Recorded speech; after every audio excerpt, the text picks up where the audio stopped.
तो अभी एक बहुत ही खूबसूरत सवाल मिला और उस सवाल को देख के मैं चाहता था कि वो आपके सामने भी जरूर डिस्कस करूं, क्योंकि वो जेई में जब आएगा तो कितने बच्चों को क्लीन बोल्ड कर देगा ये आप खुद ही देख सकते हैं। तो सबसे पहले आप उस वीडियो को देख लीजिए कि उस खूबसूरत सवाल में क्या है। Just check out this video. Given a die, what would take longer to achieve? Rolling a 5 and then a 6 consecutively, or rolling 2 6s in a row? तो सवाल ये है कि एक डाइस है जिसे हम कंटिन्यूसली रोल करते जा रहे हैं, तो क्या पहले आना एक्सपेक्टेड है 5 और उसके तुरंत बाद 6, या फिर 6 उसके तुरंत बाद 6? दोनों में से क्या पहले एक्सपेक्टेड है? तो आप समझ सकते हैं कि सवाल देख के ऐसा लगता है कि इतना बेसिक क्वेश्चन है, और ऐसे क्वेश्चंस तो हमारे मॉड्यूल में, प्रैक्टिस में, पीवाईक्यूज वगैरह में इस तरह के क्वेश्चंस होते ही हैं। अब मुझे ये सवाल क्यों इतना ज्यादा पसंद आया उसका रीजन समझिए। पहली बात, इसमें ऐसा इल्यूजन होता है कि यार 5 और 6 रोल करते करते 5 और 6 आ रहा है, या फिर 6 और 6 आ रहा है, सेम ही तो होगा, फर्क क्या पड़ रहा है? तो पहला तो इल्यूजन ये होता है कि सेम होगा। और दूसरा, उसने प्रोबेबिलिटी नहीं पूछी है, उसने बोला है कि एक्सपेक्टेशन क्या है आपकी कि कौन सी चीज पहले होगी, मतलब कौन से ट्रायल पे सक्सेस होगी उसकी, और उसकी वो कौन सा नंबर का ट्रायल होगा, उसके हिसाब से बताओ कि आपको क्या एक्सपेक्टेड है कि पहले क्या होगा। प्रोबेबिलिटी नहीं मांगी है। अब इस वीडियो में हम इस सवाल को सॉल्व करेंगे। आप भी थोड़ा सोच लीजिए, दिमाग लगा लीजिए, वीडियो पॉज कर लीजिए, और हम इसी से मिलता जुलता एक और JEE style premium, ultra premium question भी करेंगे, जिसको देख के आपको मजा आ जाएगा।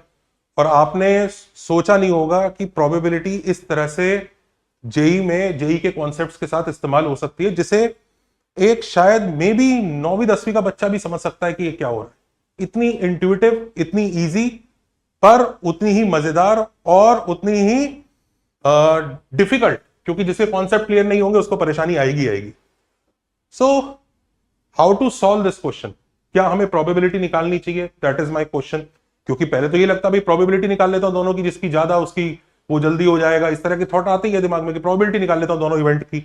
मान लीजिए इस इवेंट को मैं 5s बोलता हूं और इस इवेंट को ss बोलता हूं, 5 उसके बाद 6 और इसको ss बोलता हूं, तो क्या दोनों की प्रोबेबिलिटी निकालूं?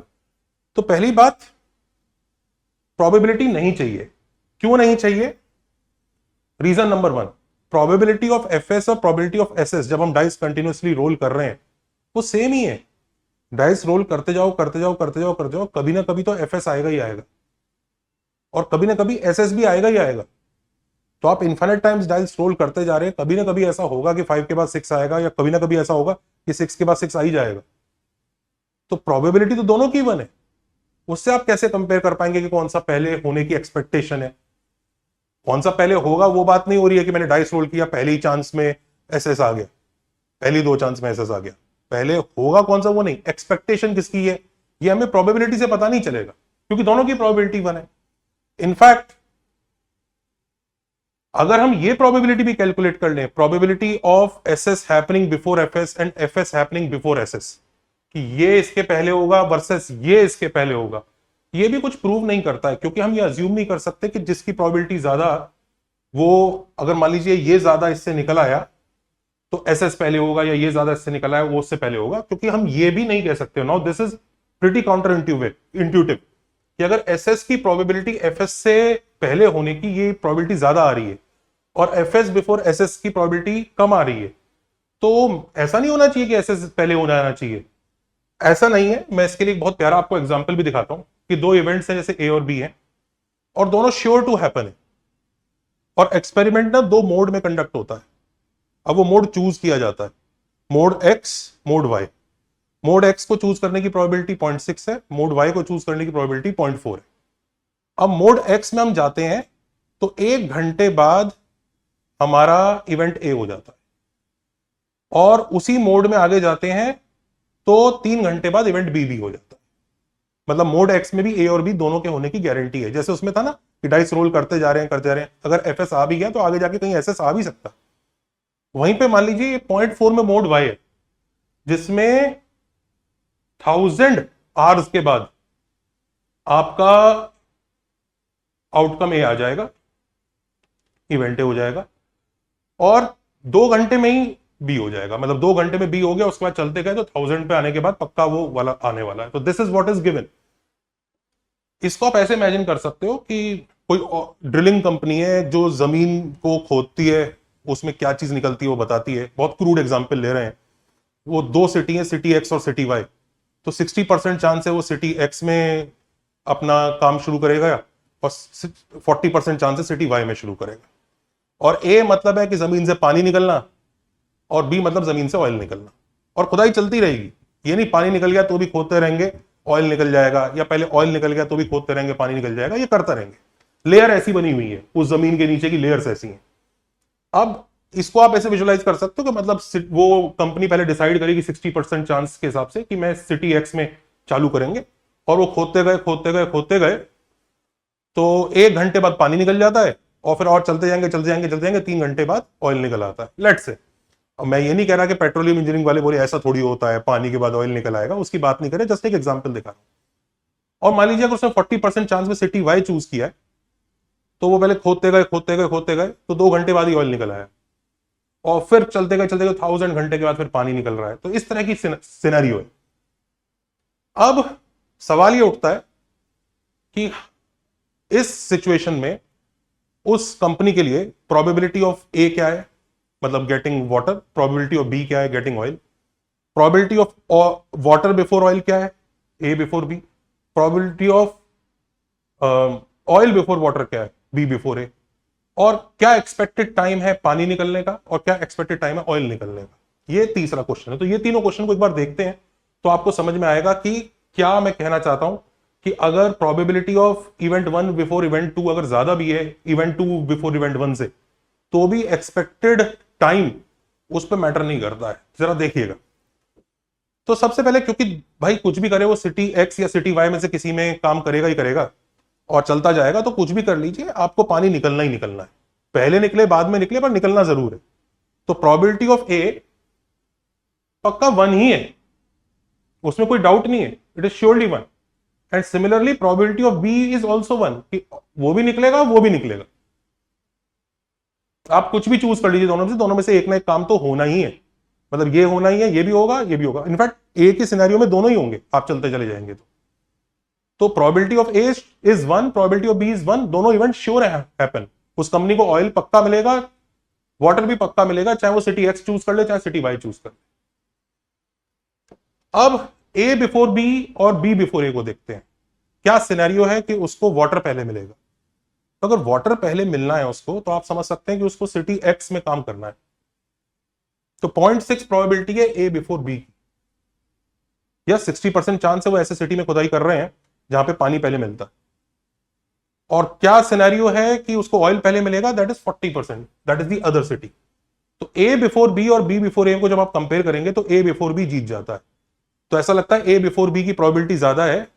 तो अगर इस कंपनी की एक्सपेक्टेशन के हिसाब से सोचा जाए तो उसको पानी पहले मिलेगा, क्योंकि उसकी प्रोबेबिलिटी ज्यादा है ऑयल से। Oil before water before oil की प्रोबेबिलिटी ज्यादा आ रही है। अब हम जरा एक्सपेक्टेड टाइम देखते हैं। अब एक्सपेक्टेड टाइम देखते हैं उस कंपनी के हिसाब से, तो 60% चांस है कि उसको 1 घंटा लगेगा। ये हम निकाल रहे हैं एक्सपेक्टेड टाइम जो वाटर का है, ए यानी वाटर।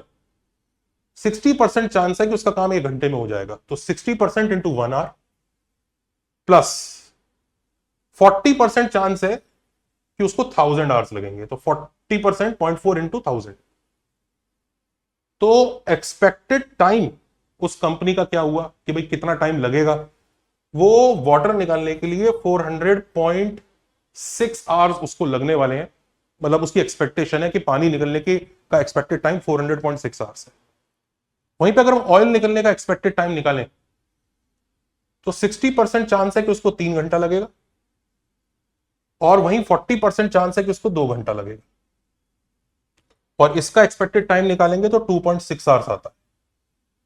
तो आप देख सकते हैं कि although probability of water before oil was 0.6 which was higher, still expected time of water is much higher than this, क्योंकि डिस्ट्रीब्यूशन बड़ा स्क्यूड सा है। वो एकदम से 1000 घंटे लगते हैं दूसरे सिनेरियो में। तो हम ऐसा कह नहीं सकते कि अगर हम दिस बिफोर दिस की प्रोबेबिलिटी निकाल लें तो उसका एक्सपेक्टेड टाइम कम होगा, वो जल्दी होगा, इस तरह की बात हम कह नहीं सकते। सो अब अगर हम ये खुद देख चुके हैं कि इससे हम नहीं कह सकते प्रोबेबिलिटी से एक्सपेक्टेड टाइम और वो अलग अलग चीजें हैं, और ध्यान रखिए expectation is a very important part of our probability syllabus, तो बड़ा प्यारा क्वेश्चन बन सकता है कि बच्चों को कंफ्यूज करने के लिए बच्चे उसके हिसाब से आंसर दे देंगे, लेकिन आंसर इसके हिसाब से देना चाहिए। तो अब सवाल ये उठता है कि पहले तो लर्न कर लेते हैं प्रोबेबिलिटी से expected time trial directly connected नहीं है, और अब इसे करने के लिए हमें करना क्या चाहिए, what should we do to actually solve this question. ये क्वेश्चन सॉल्व होगा कैसे, वही एफएस वाला और एसएस वाला। तो देखिए पहले इसको थोड़ा सा विजुलाइज करते हैं कि सिचुएशन हो क्या रही है, माहौल है क्या, किस तरह से बात हो रही है। तो पहले एफएस के लिए विजुलाइज करते हैं कि हम एक्सपेरिमेंट डाइस रोल करते जा रहे हैं, तो एफएस किस सिनेरियो में होगा, कैसे चलता जाएगा, चलता जा रहा है काम, ठीक है। तो अब इधर देखिए सबसे पहले स्टार्ट, डाइस रोल करना स्टार्ट किया, या तो 5 आ जाएगा या नहीं आएगा। अब 5 आ गया तो फिर उसके बाद तुरंत ऐसा आ जाएगा तो हमारा काम हो गया। दोबारा 5 आ जाएगा तो दोबारा एक तरह से कहना चाहिए वो इधर इधर वापस पहुंच गया, क्योंकि अब इसके आगे वापस उसके ऑप्शंस क्रिएट हो जाएंगे 5 के बाद, एस एफ और एन। एन मतलब वो कोई दूसरा नंबर आया, 6 भी आ सकता है, कोई दूसरा नंबर।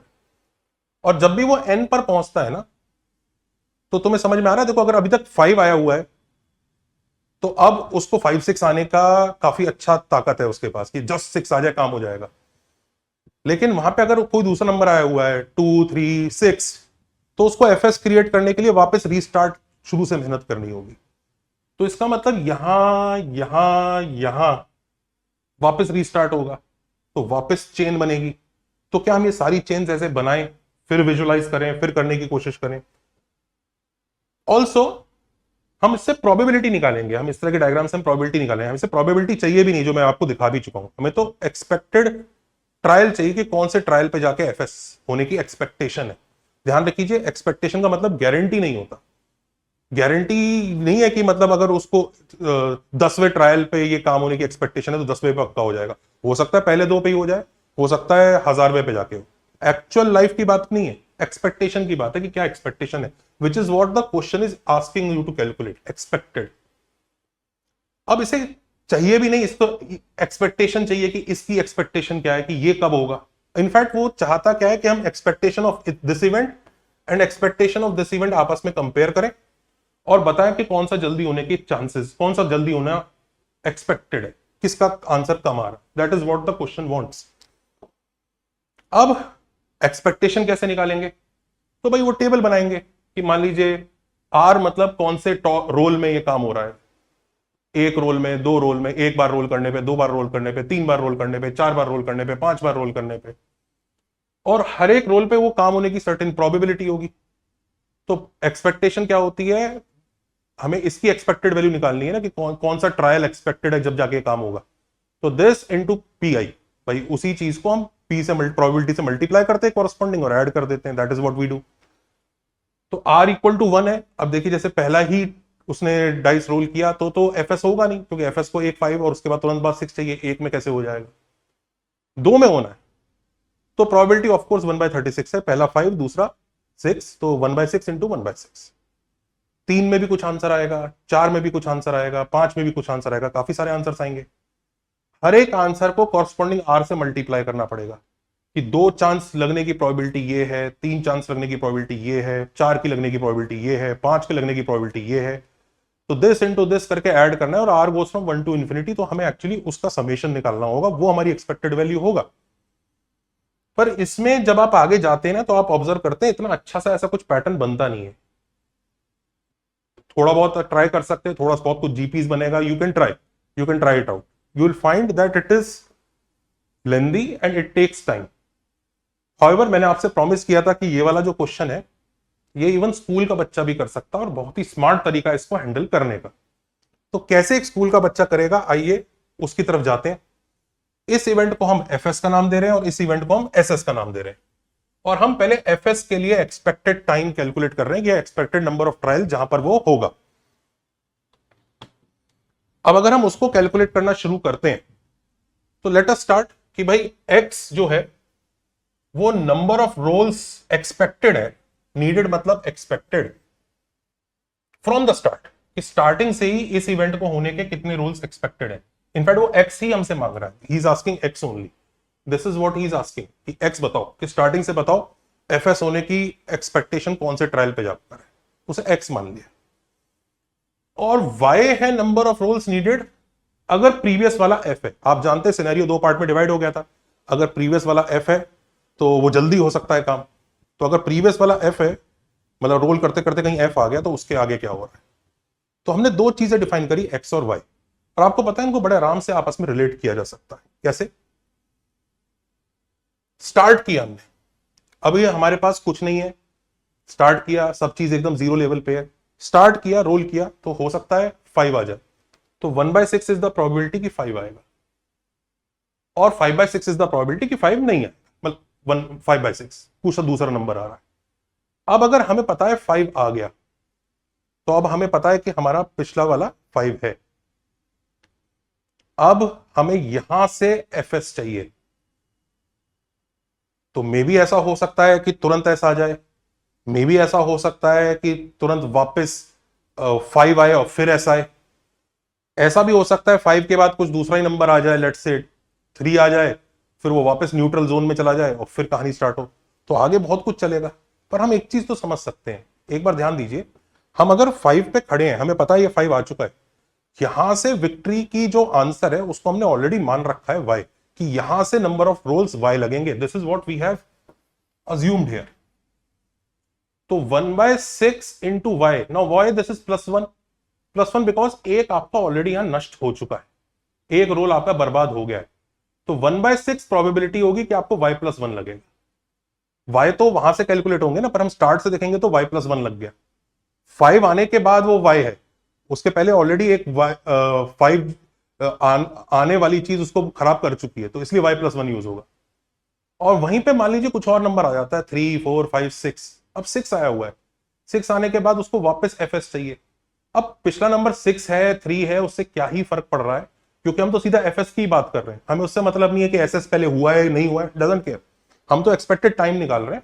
हम एसएस का भी ऐसे ही निकालेंगे, एफएस का भी ऐसे ही निकालेंगे, दोनों का निकालेंगे, हम प्रोसेस को चलाते चले जा रहे हैं और दोनों का एक्सपेक्टेड टाइम निकालेंगे कि कौन से ट्रायल पे होगा, जिसका आंसर कम आ गया वो हमारे हिसाब से जीत गया। तो अगर मान लीजिए 2 3 4 1 6 कुछ भी आ जाए, तो एक तरह से दुनिया फिर से रीस्टार्ट हो गई, अब उसे कहा जा रहा है कि फिर से कर, अब उसे वहां से एक्स लगेगा, वहां से एक्स लगेगा, पर एक वो ऑलरेडी नष्ट कर चुका है अपना, तो इसलिए x+1 यूज होगा। तो हम ये कह सकते हैं x का answer 1/6 into y+1 plus 5/6 into x+1 है।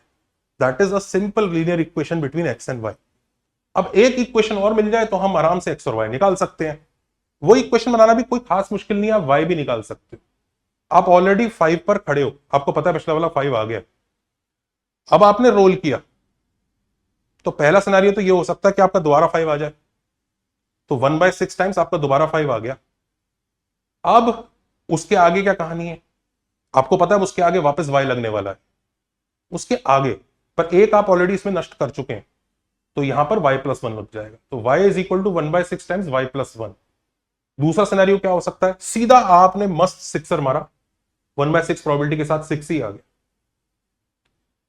यानी वो एक ही ट्रायल और लगा, तो एक और लगने की प्रोबेबिलिटी, खाली एक और लगने की प्रोबेबिलिटी 1/6 है।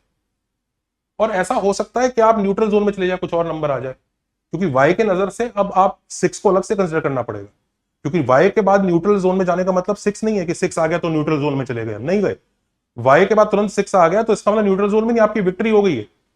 y के बाद न्यूट्रल का मतलब है कि 4/6 में वो न्यूट्रल जोन में वापस जाएगा, तो 4/6 से वो न्यूट्रल जोन में गया, अब वो न्यूट्रल जोन में जा चुका है, फिर सोच रहा है यार अब क्या करना पड़ेगा, एक चांस तो न्यूट्रल ने बर्बाद कर दिया, अब यहां से x वाली मेहनत और करनी पड़ेगी, तो x+1, तो y और x में ये रिलेशन आ जाते हैं। दो लीनियर इक्वेशन, इनको सॉल्व करना है, जैसे आप इनको सॉल्व करते हैं आपका x का आंसर 36 आ जाता है, तो इसका मतलब fs की एक्सपेक्टेड, ऐसे करते करते आपकी एक्सपेक्टेशन है कि 36वें ट्रायल पे हमारा काम हो जाना चाहिए, दिस इज योर एक्सपेक्टेशन।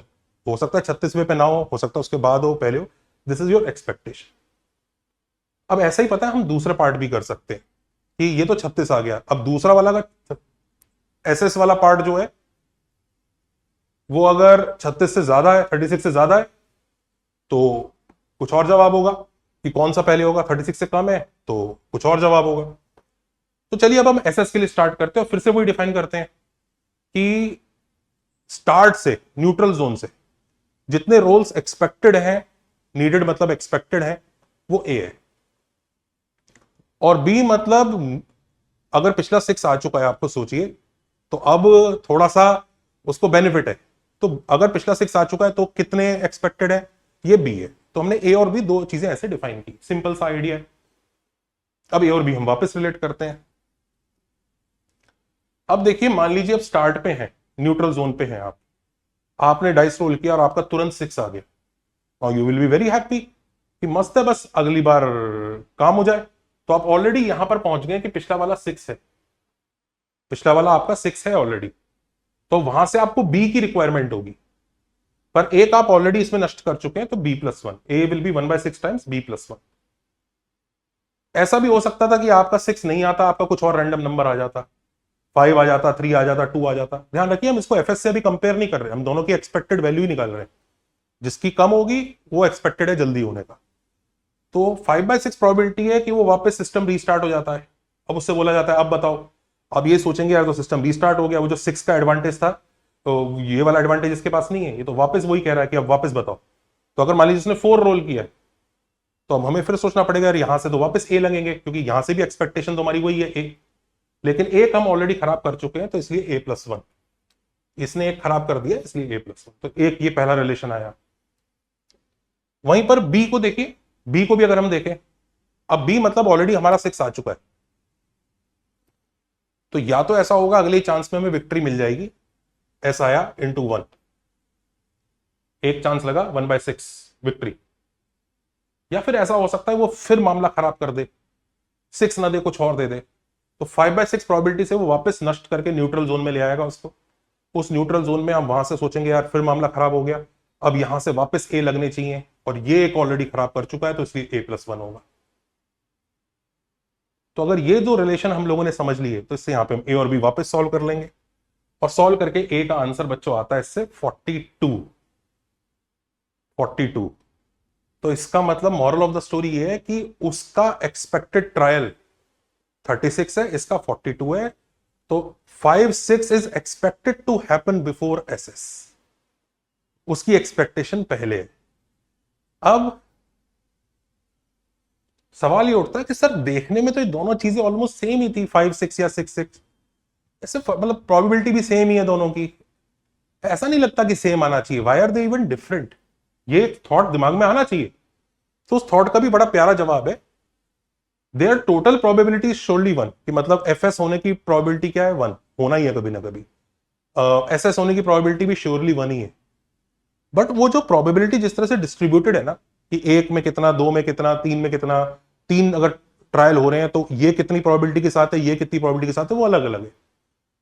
मतलब मान लीजिए पहला ही टॉस डाइस रोल किया है, उसके कॉरस्पॉन्डिंग एफएस की प्रोबेबिलिटी देखिए, आप डिस्ट्रीब्यूशन देखिए, तो आप समझ जाएंगे कि डिस्ट्रीब्यूशन चेंज होने की वजह से वो पहले होना क्यों दिख रहा है। अब एक ही हुआ तो एफएस होने की प्रोबेबिलिटी भी 0 है और एसएस होने की प्रोबेबिलिटी भी 0 है, क्योंकि एक ही ट्रायल में 2 6 या 5 और 6 उसके बाद तो आ नहीं सकता। वहीं पर दो ट्रायल की बात करते हैं कि दूसरा रोल हुआ है, अब दूसरे रोल में आपको एफएस चाहिए, तो पहले रोल में आपको 1/6 यानी 5 चाहिए, और दूसरे रोल में 1/6 into will be for S, तो आपका आंसर 1/36 होना चाहिए। तो दो चांस लगेंगे, इसकी प्रोबेबिलिटी 1/36 है एफएस के लिए, दो ही चांस लगेंगे, और दो ही चांस लगेंगे एसएस के लिए भी 1/36 ही है, कि दोनों बार आपको एस और एस मिल जाएगा। बिल्कुल दोनों बार 1/6 आ जाएगा। तो दो, कोई पूछे what is the probability that this event happens in two rolls, 1/36, 1/6 into 1/6. What is the probability that this happens in 2 trials? 1/36, 6 और 6 के लिए। तो अभी तक तो दोनों एकदम सेम चल रहे हैं। अब तीसरे में देखिएगा, मान लीजिए 3 है, अब 3 है और हमें पता है तीसरे पे जाके अंत हो रहा है, तो तीसरा और सेकंड लास्ट ये तो एफएस होंगे, इसकी गारंटी होनी चाहिए, मतलब ये चाहिए हमें। तो इन दोनों के लिए तो 1/6 रहेगा ही रहेगा।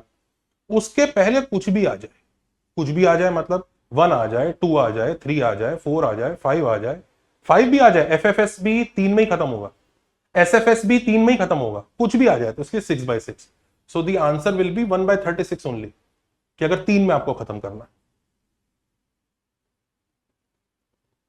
कोई भी अरेंजमेंट हो, कोई भी इनिशियल, एनी उसके बाद एफएस। अब एनी है तो वो कोई भी हो सकता है, लेकिन यहां देखिए, यहां पे अगर आपको 3 में खत्म करना है ना, तो यहां पे आप एनी नहीं लिख सकते। क्यों नहीं लिख सकते? क्योंकि अगर शुरू में अगर 6 आ गया और फिर आपको लास्ट में 2 एसएस चाहिए ही चाहिए, तो ये यहीं पे मामला खत्म है। फिर वो 3 में नहीं, वो 2 में ही खत्म हो गया, फिर वो ऊपर वाला केस है। आपको कहना है कि एग्जैक्टली 3 रोल्स लग रहे हैं, तो आपको यहां इंश्योर करना पड़ेगा कि भाई यहां 6 ना आ जाए। तो यहां पे आप 5/6 लिखेंगे, कुछ भी आ जाए, 5 आ जाए, 4 आ जाए, 3 आ जाए, 2 आ जाए, 1 आ जाए, बस 6 ना है, क्योंकि मेरे को यहां 6 और यहां 6 में इंश्योर करूंगा। तो इंटू 1/6 इंटू 1/6। तो देखो ये आंसर इससे अलग है। इनफैक्ट आप 4 के लिए भी निकालोगे तो आपको खुद दिख जाएगा कि यहां पर आपको एफएस चाहिए ही चाहिए, तो यहां पर एफएस नहीं होना चाहिए, इस तरह का चांस आप सोचोगे।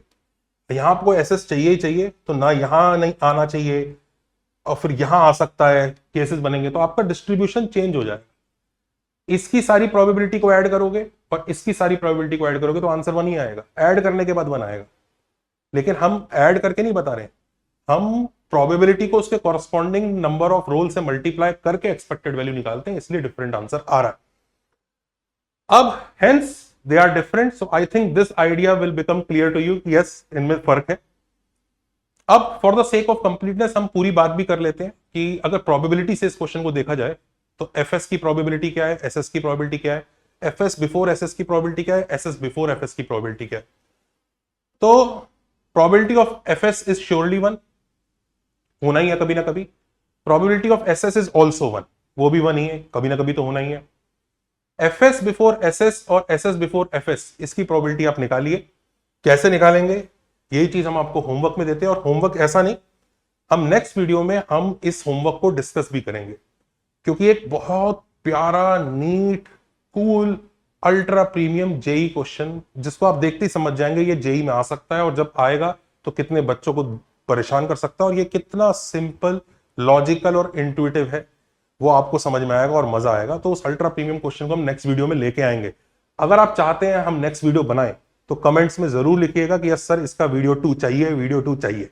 अगर आप बोलेंगे तो हम बनाएंगे, नहीं तो जितना अभी तक बनाया वो भी बढ़िया है, फर्स्ट क्लास है। लाइक करिए, शेयर करिए, सब्सक्राइब करिए, एंड हमारे बैचेस को चेकआउट कीजिए। Early 11th, early 12th, early dropper, already 11th, 12th और ड्रॉपर चल रहा है। अर्ली बैचेस हमने शुरू कर दिए हैं, उनके बारे में देखिए। हमारा व्हाट्सएप ग्रुप है जिसमें हमारे बैच में जो इंटरेस्टेड बच्चे हैं वो ज्वाइन कर सकते हैं, कि अगर जो बच्चे भी सोचते हैं कि उनकी तैयारी अभी तक सही नहीं चल रही, अब वो सही चलाना चाहते हैं, जो बच्चे ये सोचते हैं कि 10th के बाद हम तुरंत 11th की तैयारी अच्छे से शुरू करना चाहते हैं और एक डेप्थ में मैथ्स को लेके जाना चाहते हैं, जो पेरेंट्स ये चाहते हैं कि बच्चा मैथ्स को सिर्फ फॉर्मूला और वो लर्निंग और मगिंग अप से ना करे, एक डेप्थ में करे, तो वो आप हमारे बैचेस वगैरह में आने के लिए उस ग्रुप में आ सकते हैं, and you can talk to our team. Number वगैरह भी आपको प्रोवाइडेड है। चलिए, take care, thank you and bye bye.